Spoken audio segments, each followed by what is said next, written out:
Hi, greetings, fellow DC fans. Well, DCEU December 2022 now continues on with a look at Shazam.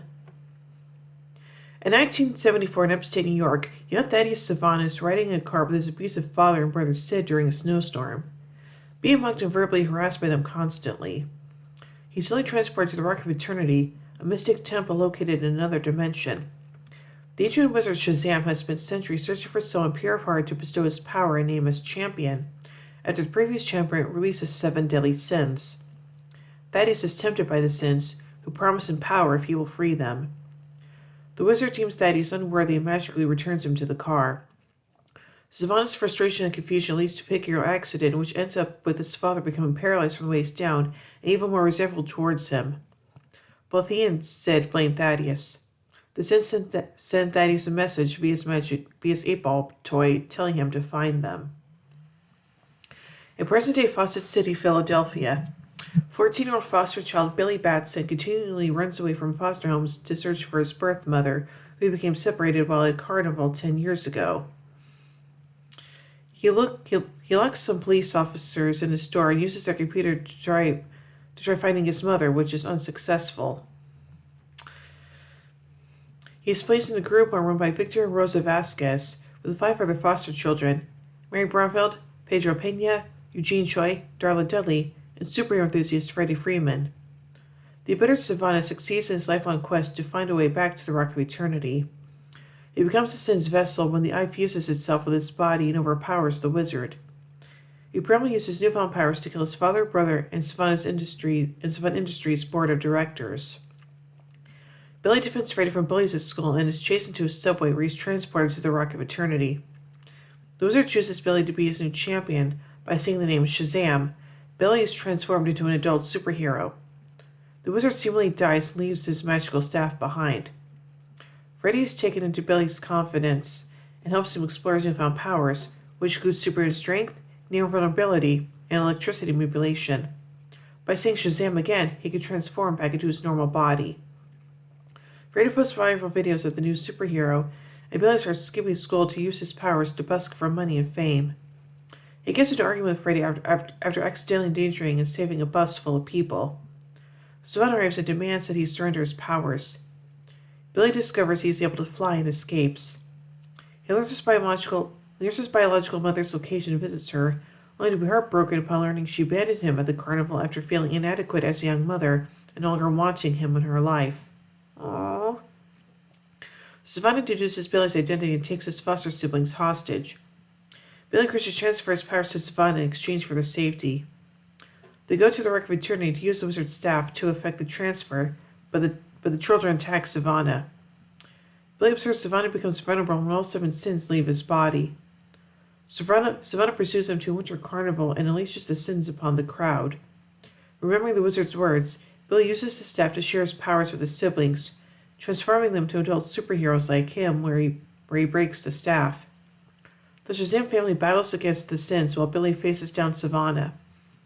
Billy goads Envy into leaving Savannah vulnerable and recaptures them after forcefully pulling the eye out of Savannah's head. Billy and his siblings are hailed as heroes. They return the sins to their prison and realize they can use the Rock of Eternity as their superhero headquarters. Billy finally accepts his foster parents and siblings as his real family.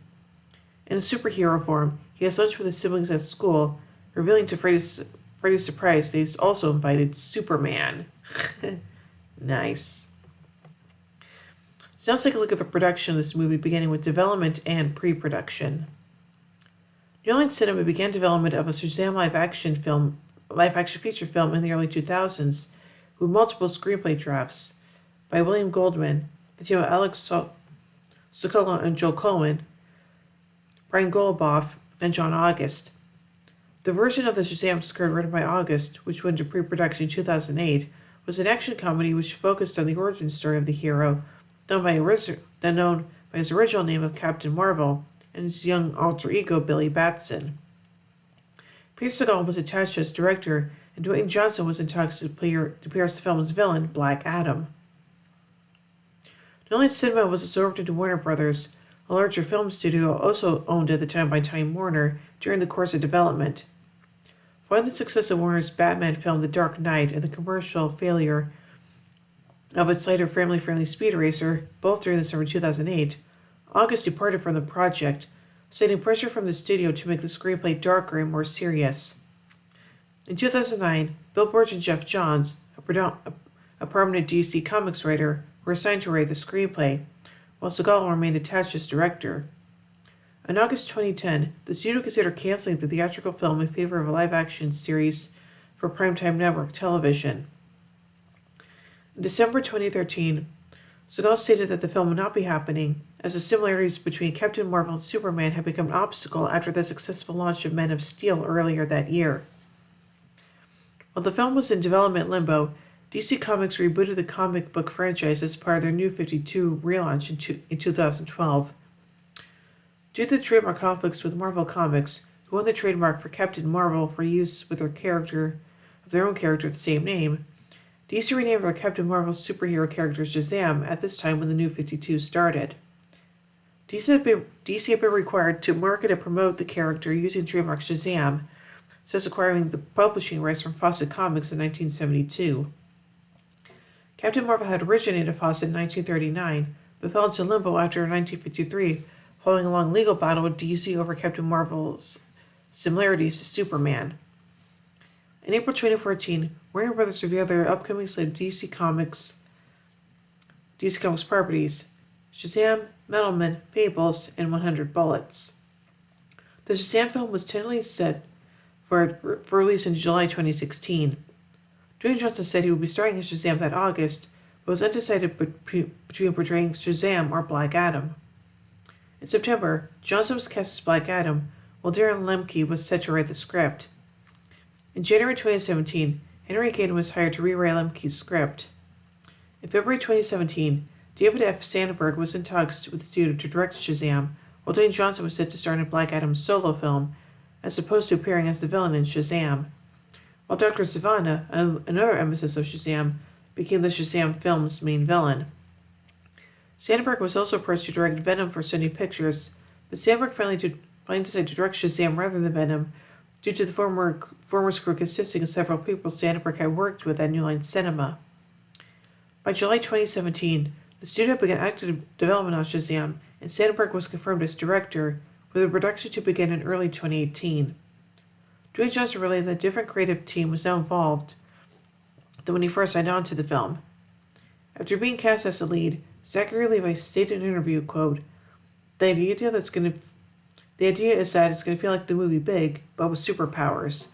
When asked about the direction DC Films and New Line Cinema are going for with Shazam, Warner stated the film would be based on the 2012-2013 Shazam backup feature from the Justice League comic book by writer Jeff Johns and artist Gary Frank, which showed a modernized version of Shazam's origin. In August 2017, director David F. Sandberg stated the film would be the next to shoot in the DC universe, and by the end of the month it had begun pre-production. By October 2017, cinematographer Maxime Alexandre and production designer Jennifer Spence, who previously worked with Sandberg on Annabelle Creation, were added to the production. By the next month, Aquaman stunt coordinator Kyle Gardner was hired to work on the film's action sequences. On January 12, 2018, the film's release date was announced as April 19, 2019, later moved to April 5th. And now on to the casting. In August 2017, the casting process for Shazam and other characters had begun. Sandberg had said in an interview that instead of de-aging an actor using special effects or computer-generated imagery, he would cast both a child actor and an adult actor for the role of the main character. Zachary Levi, John Cena, Zane Holtz, Jacob McDormand, Derek Thiller, and Billy Magnuson all met with and or auditioned for Sandberg for the role of Shazam. By October 2017, Levi was cast in the titular role. In November, Grace Valdo joined the cast as Mary Bromfield, one of Billy Batson's foster siblings. Valdo had previously worked with the same director on Annabelle Creation. Later that month, Mark Strong was in final negotiations to play Dr. Sivana. Strong confirmed he would be playing the role by January 2018. By November 2017, Asher Angel was cast as the titular hero's teenage originator, Billy Batson. In December, Jack Dylan Grazer was added as Freddie Freeman, Batson's best friend. Later that month, Jovan Ormond, Ian Chen, Faith Herman, and Cooper Andrews were cast as Pedro Pena, Eugene Choi, and Darla Dudley, respectively, with Andrews portraying Victor Vasquez, one of Billy Batson's foster parents. By January 2018, Ron Cephas Jones entered talks to play the role of the wizard Shazam, who granted Batson his powers. Later that month, Spanish actress Marta Milans joined the cast to play Rosa Vasquez, one of the foster parents at the home where Billy lives. By the end of January 2018, actress Lotta Lofston, the wife of director David F. Sandberg, revealed that she had a role in the film. On April 23, 2018, Ross Beller was announced to have joined the cast. By July, Djimon Hounsou had replaced Jones as Shazam, due to Jones having scheduling conflicts. Henry Cavill was in talks to reprise his role as Superman from previous DCEU films for a cameo, but was unable to because of scheduling. Aww. And now on to the filming. Principal photography for Shazam began in Toronto and Hamilton and Ontario, Canada on January 29, 2018, under the working title Franklin, and ran by mid-May 2018. The film was set primarily in Philadelphia and is firmly established within the DCEU. Most of the production was shot at Pinewood Toronto Studios and also several public locations around the city, including the University of Toronto, Woodbine Shopping Centre, and Hearn Generating Station. In early March 2018, filming took place at Fort York National Historic Site in downtown Toronto. By early May 2018, Asher Angel, along with other young cast members, had finished filming his part, and principal photography wrapped on May 11, 2018. Reshoots and additional photography took place in Toronto between November and December 2018. Scenes set at the Philadelphia Museum of Art, as well as other location work such as footage of the skyline and aerial shots, were filmed in the city of Philadelphia in December 2018. Shazam had a production budget of $90 to $100 million, and about $102 million once post-production was complete, making it the least expensive DCEU film to date. And now finally on to the post-production. David F. Sandberg's two-time collaborator Michael Aller served as editor for Shazam. Mike Wassel and Kevin McIlwain were the overall visual effects supervisors for the film. Technicolor's VFX studio, Mr. X, a moving picture company, provided visual effects. Rodeo FX, DNEG, Digital Domain, and Rise FX also worked on the VFX. Interesting. So overall, I really do enjoy this movie, and it's just a blast, and it's just really, really fun, and I definitely like how lighter in tone it is compared to some of the other films in the DCEU. So, yeah. So overall, I give Shazam 4 bat signals out of 5. Well, anyway, tune in tomorrow as we take a look at Birds of Prey. So until then, in the words of my all-time favorite superhero, who is Superman, by the way, in case you couldn't tell, I'm here to fight for truth, justice, and a better tomorrow.